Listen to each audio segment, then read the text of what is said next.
video is basically a testament to the New York Rangers.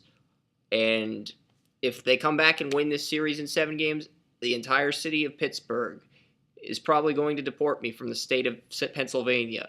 They'll go to Gus the Groundhog, and he will sign some bill that bans me from the state of Pennsylvania if the Rangers come back. But it's like, Columbus Blue Jackets were that potent of an opponent. And the New York Rangers are like the Madison Square Garden Power Rangers. The Power Ranger that's the nice guy that dresses up like Captain America.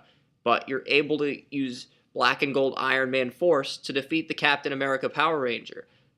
And by Black and Gold Iron Man Force, I'm referring to Sidney Crosby and Evgeny Malkin using affirmative action, working as line mates to score the opening goal in this victory, a critical road win by the Penguins.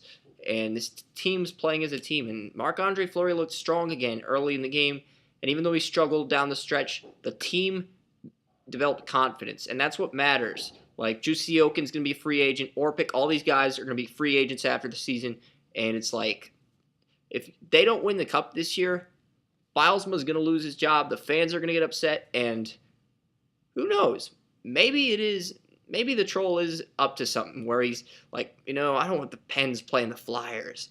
No, Gary Bettman wouldn't do that. He's a nice guy. I'm kidding. Gary Bettman wouldn't do that to the NHL, the National Hockey Association. Gary Bettman wouldn't do that.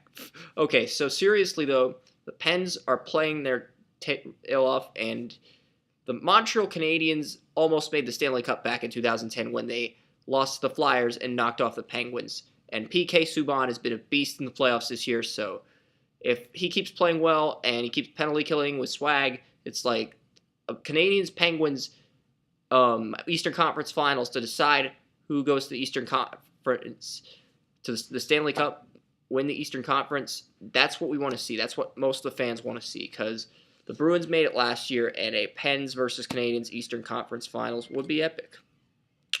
I've got to get back to more coding, and I got to get a night's sleep because the NFL draft is tomorrow, and that is going to be a long-ass day.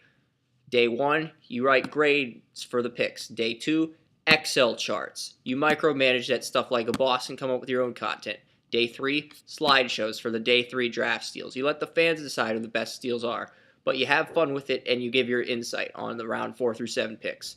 And just, you go with it. Like, that's your system. You don't try anything else. Like, if you know how to do tables, slideshows, and HTML code, stick with that and go with it. All right, thanks for listening, and I'd like to give a special shout-out to Brad Ronan, a new Twitter follower who asked me about the Minnesota Vikings. He's a diehard Vikings fan, so thanks for following me on Twitter, Brad Ronan, and I really appreciate the support, and I hope you succeed in life, man. We're out of here because we got to draft more content for our site.